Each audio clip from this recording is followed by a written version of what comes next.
Hola, esta es la parte 2 del tema absorción de la radiación por los fármacos.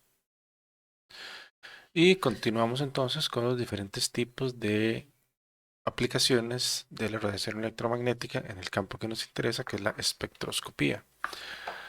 En este cuadro lo que podemos ver es los diferentes tipos de espectroscopía o métodos espectroscópicos que están basados en la radiación electromagnética.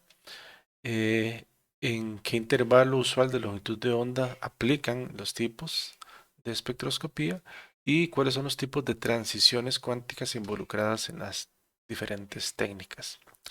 Pero entonces aquí tenemos varios. El que nos interesa abordar con mayor profundidad en el curso pues sería la absorción, emisión, ultravioleta visible, ahí está incluida la fluorescencia, que entonces estaremos trabajando en el rango de 280 a los 780 nanómetros, ¿verdad? Empezando en el ultravioleta, terminando en el visible.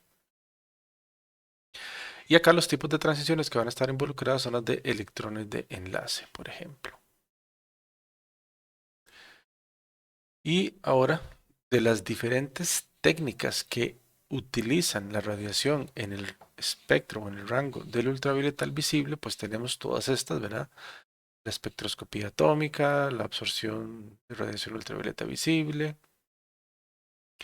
la emisión de radiación ultravioleta visible, ¿verdad? Para absorción atómica, para fotometría por llamas, espectroscopía de electrones, la fluorescencia atómica, etcétera, etcétera. Pero en realidad la que más nos interesa a nosotros para fines del curso, de este curso en particular, es la absorción de la radiación ultravioleta visible, que se utiliza en el campo de la absorción molecular de este tipo de radiación, la espectroscopía de ese tipo, espectrofotometría de ese tipo.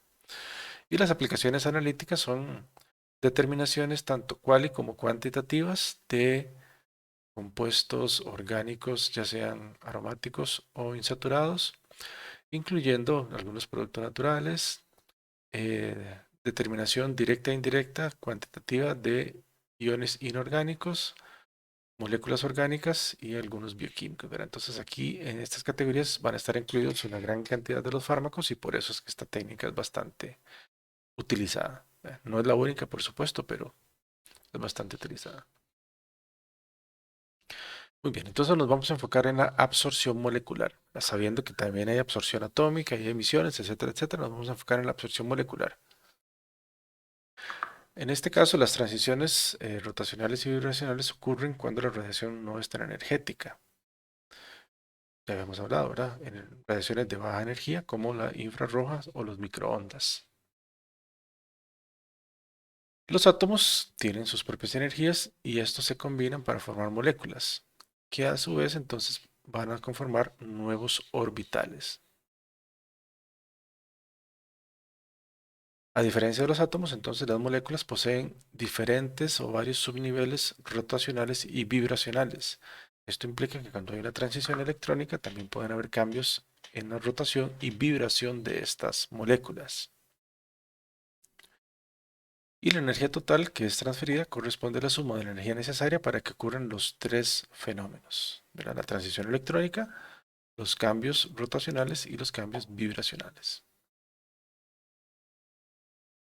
Y en esta figura, pues entonces podemos ilustrar lo que acabamos de decir. Tenemos una muestra sobre la cual se hace incidir una radiación con una intensidad P sub 0.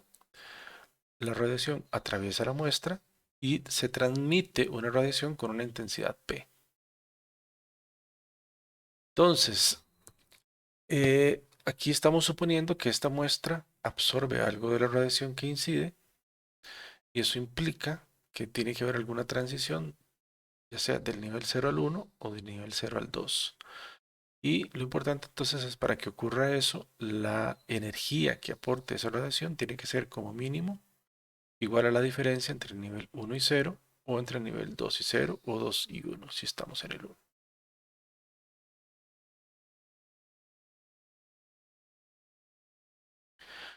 Ahora, como ya dijimos que hay muchas posibilidades, ¿verdad? Diferentes tipos de transiciones, Pueden ser rotacionales, pueden ser vibracionales, pueden ser electrónicas y hay varios estados y subestados.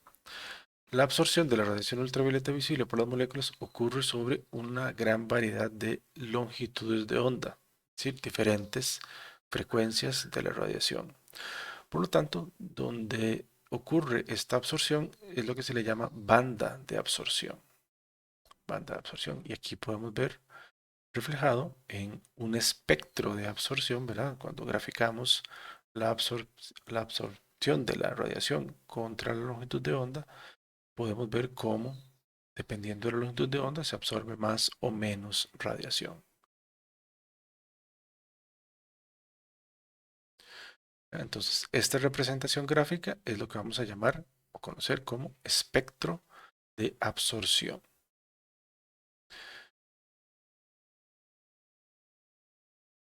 La forma que adopta el espectro de absorción depende mucho del rango de la radiación electromagnética que estemos utilizando, ¿verdad? En el caso de la radiación ultravioleta visible, pues es algo así, ¿verdad? Normalmente no hay muchos picos involucrados, sino que hay uno o dos regiones o dos valores de longitud de onda donde se obtiene la máxima absorción.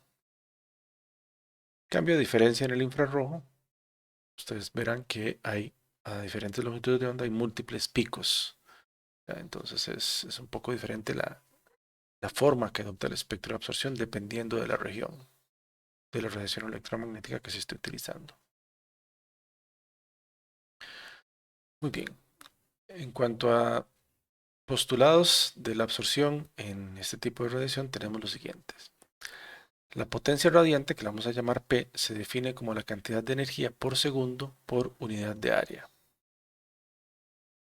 La intensidad sería esa potencia por unidad de ángulo y es el cuadrado de la amplitud de la onda. Para plantear estas leyes de absorción podríamos usar cualquiera, ya sea la intensidad o la potencia radiante.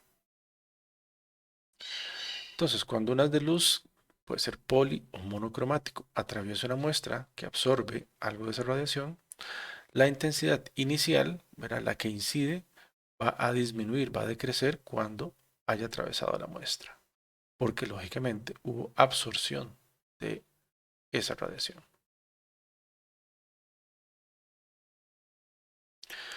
Por lo tanto, si ocurrió lo anterior, podemos escribir que la intensidad de la radiación que incide es mayor de la intensidad de la radiación que se transmite. Ahora, si no hubiera absorción del todo, podríamos decir entonces que I sub 0 será igual a I. Vamos a definir entonces un nuevo parámetro que lo vamos a representar por la letra 3 y que se llama transmitancia y lo definimos como el cociente de la radiación, la intensidad transmitida dividido entre la intensidad inicial y entre I sub 0. Esta transmitancia corresponde a la fracción de radiación que atravesó la muestra y por lo tanto tendrá valores entre 0 y 1. Ahora, para estudios cuantitativos generalmente resulta mucho más útil definir otra magnitud relacionada con la transmitancia que es la absorbancia. Y la absorbancia se define de esta manera. Absorbancia es igual al logaritmo en base 10 de I sub 0 entre I. Por lo tanto, es igual al logaritmo en base 10 de el inverso de la transmitancia. O por propiedad de logaritmos, lo podemos expresar como que la absorbancia es el negativo del logaritmo en base 10 de la transmitancia. Esta es una definición importante. A es igual al menos logaritmo de T. Ahora, si al incidir la radiación sobre la muestra no se absorbe energía, como ya dijimos, I sub 0 sería igual a I, y la absorbancia sería 0 y la transmitancia sería igual a 1. También es frecuente que en muchos equipos, en muchos casos, la transmitancia no se reporte como tal, sino como un porcentaje, simple y sencillamente multiplicando la transmitancia por 100. Por lo que entonces la absorbancia sería igual a 2 menos el logaritmo del porcentaje de transmitancia. Si tienen dudas con esta igualdad, pueden revisar propiedades de los logaritmos, por favor. Ahora, vamos a considerar lo siguiente. Vamos a imaginarnos que tenemos una muestra acuosa que está contenida en un portamuestras rectangular que tiene 1 centímetro de largo. A ese portamuestras, el nombre que normalmente se le da es de cubeta y ese largo es el llamado camino óptico, representado por la letra B. Y un camino óptico muy frecuente, o sea, en muchas cubetas, es de 1 centímetro. Entonces, imaginemos que tenemos la cubeta que tiene una longitud de 1 centímetro, en la cual hay una muestra, se hace incidir una radiación, vamos a suponer que inicialmente es un 100%, y esta muestra absorbe el 50% de la radiación que incide. Por lo tanto, la radiación que es transmitida será el 50% de lo que había inicialmente. ¿Qué pasa si colocamos otra celda exactamente igual con la misma muestra? Bueno, que recuerden, esta muestra absorbe el 50% de la radiación que incide sobre ella. Por lo tanto, ahora la radiación que se va a transmitir será el 25% de la inicial o el 50% de la que está incidiendo sobre ella.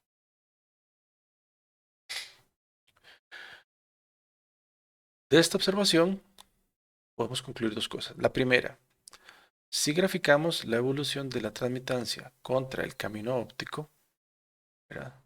Entonces, una celda, dos celdas, tres celdas, ¿verdad? 1 centímetro, 2 centímetros, 3 centímetros. ¿Qué observamos? Que la tramitancia va disminuyendo de manera exponencial. De manera exponencial. Recuerden, una celda disminuye el 50%, a la segunda disminuye el 25%, si pusiéramos una tercera disminuiría al 12,5% y si pusiéramos una cuarta al 0,6, al 6,25. Eso es una disminución exponencial. Y la otra conclusión es que si graficamos la evolución ahora de la absorbancia, pero contra el camino óptico, la absorbancia contra el camino óptico, obtendremos una curva de incremento lineal que nos puede resultar un poco más útil para intrapolaciones. Entonces, luego de un camino óptico, la absorbancia será por acá, acá y acá. Esto lo que nos demuestra es que la absorbancia es directamente proporcional al camino óptico. Pero hay un aumento proporcional.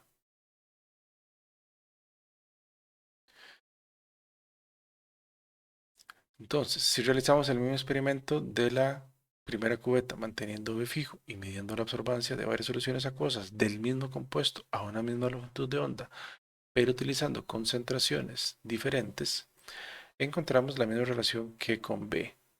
Es decir, que ahora la absorbancia es proporcional a la concentración. Es decir, manteniendo B constante, se encuentra que la absorbancia es proporcional a la concentración. Por lo tanto, podemos decir que la absorbancia es proporcional al camino óptico y también es proporcional a la concentración. El factor de proporcionalidad entre los dos términos se conoce como absortividad. De esta manera podemos escribir que la absorbancia es igual a la absortividad multiplicada por el camino óptico multiplicada por la concentración.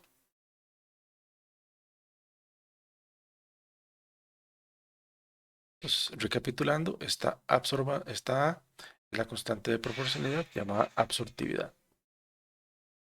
Si la concentración la expresamos en gramos por litros, se conoce como absortividad gramar y tendría unidades de litro entre gramo por centímetro. Pero si la concentración la expresamos en mol por litro, se le llama absortividad molar. Se representa con este símbolo que vemos acá de color amarillo y sus unidades serían litros entre mol por centímetro.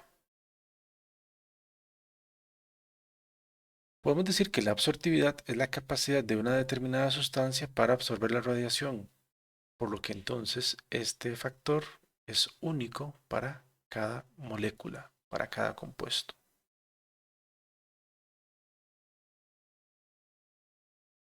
Entonces, para el planteamiento de la ley de Beer, digamos que cronológicamente siguieron estos pasos.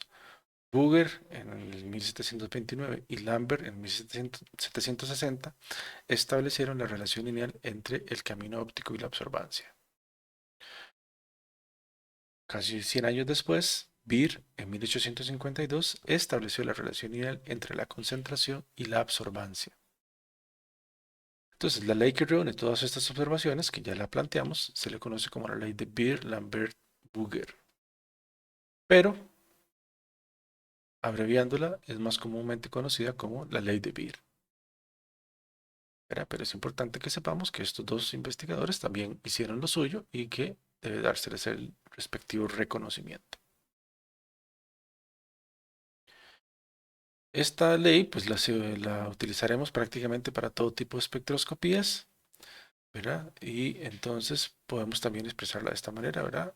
El producto de la absortividad por la camino óptico por la concentración es igual a la absorbancia, y recuerden que la absorbancia es igual al negativo del logaritmo en base a 10 de la tramitancia. Como tramitancia es I entre I0, pues podemos expresarlo de esta manera.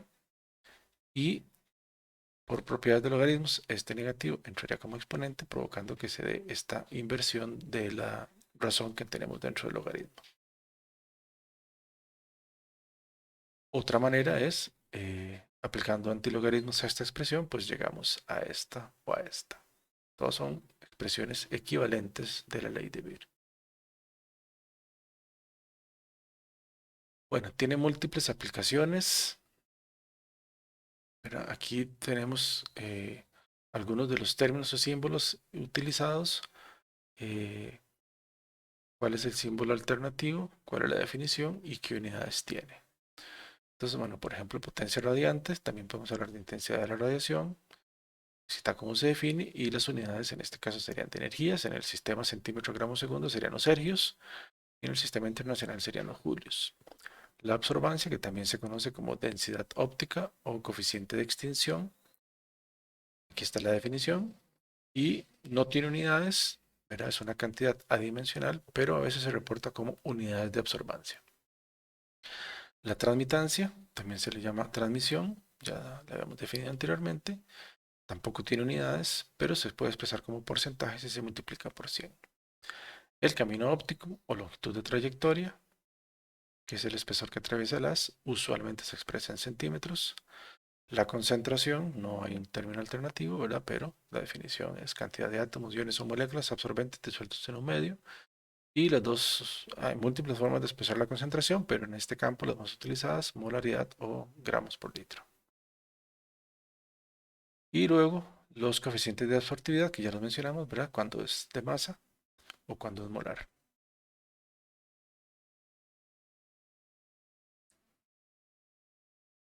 Muy bien. Eh, para construir y determinar las condiciones en las cuales se va a llevar el análisis para aplicar la ley de Beer, siempre se va a requerir primero tener información de la absorbancia de la molécula a diferentes longitudes de onda en el rango de trabajo, ¿verdad? En este que nos interesa, entre el ultravioleta o el visible. Entonces, se realizan mediciones de absorbancia a varias longitudes de onda, pero manteniendo la concentración constante. Esto con el fin de obtener el espectro de absorción y determinar la longitud de onda de máxima absorción, que bueno, que en este ejemplo para el isopreno es de 222 nanómetros. Esto es con el fin de trabajar una longitud de onda donde eh, pequeñas variaciones en la misma, en los valores de longitud de ondas, no implique grandes variaciones en la absorbancia.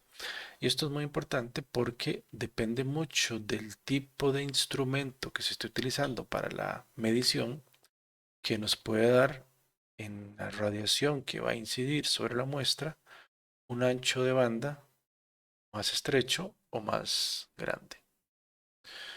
Porque recordemos que uno, el coeficiente de absortividad o la absortividad molar o másica, depende de la longitud de onda. Si cambiamos la longitud de onda, va a cambiar la absortividad de la molécula, como lo podemos ver en este gráfico, ¿verdad? En el espectro de absorción, vemos que si cambia la longitud de onda, cambia la absorbancia. Entonces, por ejemplo, si estuviéramos trabajando con alguna longitud de onda en esta región, ¿verdad? Entre 230 y 240, que es en esta fase descendente, vean que un pequeño cambio en la longitud de onda puede producir un cambio significativo en la absorbancia de la muestra. Pero si nos movemos ligeramente a la derecha, la absorbancia va a caer drásticamente. Si nos movemos ligeramente a la izquierda, la absorbancia va a subir mucho. En cambio, si estamos acá, justo en el pico, ¿verdad? Y este pico no es muy agudo, o sea, es un poquito achatado, un pequeño cambio en la longitud de onda no va a cambiar significativamente la absorbancia de la muestra. Y esto es muy útil entonces a la hora de hacer los análisis, porque normalmente los instrumentos difícilmente nos darán unas estrictamente hablando monocromático, pero sino que usualmente es policromático. La idea es que entre más costoso el equipo, más angosto es ese ancho de banda de la radiación que incide sobre la muestra. Y por lo tanto, este error del que estamos hablando acá pues será menos probable.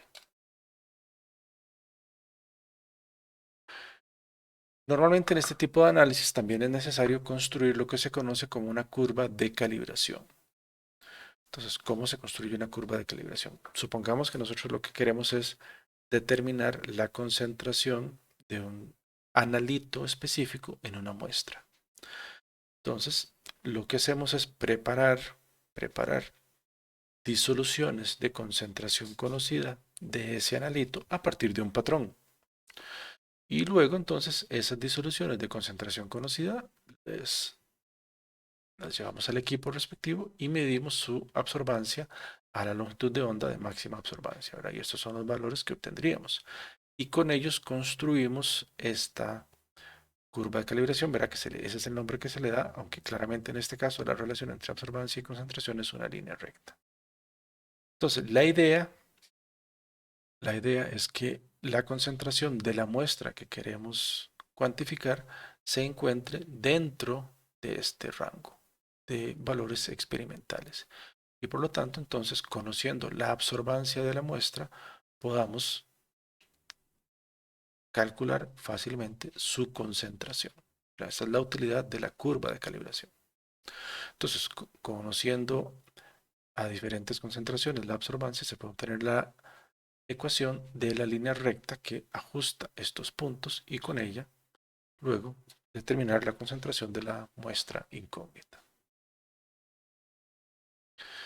Muy bien, ahora esta ley de Beer tiene sus limitaciones.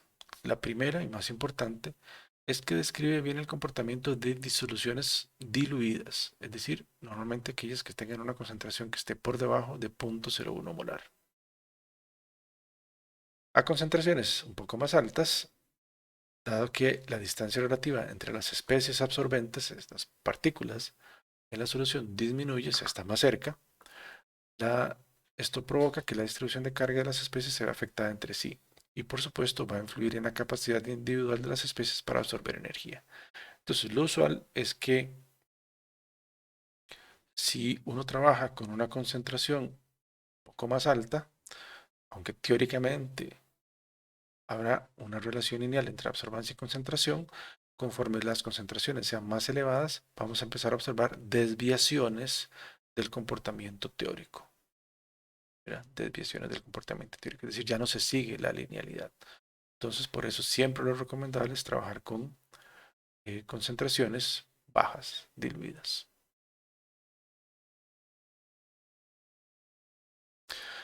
Tenemos también desviaciones químicas. Por ejemplo, si el analito de interés en el medio en el que lo tenemos disuelto se disocia o se asocia o reacciona con el disolvente, va a producir especies químicas diferentes, ¿verdad? Lo que estamos llamando aquí un producto. Y cada una de esas especies químicas va a tener una absortividad diferente. O sea, que la absorbancia va a ser diferente a la del analito propiamente dicho. Entonces podríamos tener que hayan desviaciones importantes de lo que debe ocurrir, ¿verdad? Por ejemplo, que esta sea la que uno espera y que se obtengan relaciones totalmente diferentes. Porque dependiendo de la concentración de las diferentes especies, por ejemplo, aquí tenemos este compuesto, ¿verdad? Es un ácido que cuando se disocia produce estos dos iones. Entonces vean que la absortividad del ácido como tal a las dos longitudes de onda sería la que está aquí arriba. pero su anión presenta una absortividad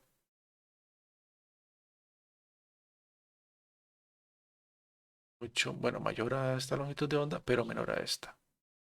Entonces vean que eso va a ser determinante en la medición que hagamos. Pero entonces debe tenerse muy claro que eso puede suceder.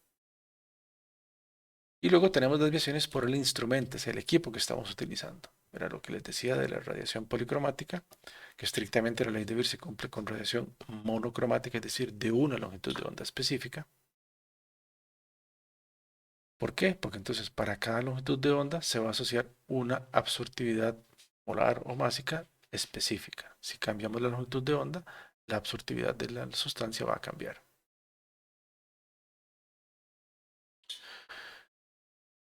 Y entonces, si tenemos en esa radiación que incide sobre la muestra más de una longitud de onda, es decir, si es una radiación policromática, habrá más de un coeficiente de absortividad, lo que se traduce en valores de absorbancia medidos que van a distar del valor real.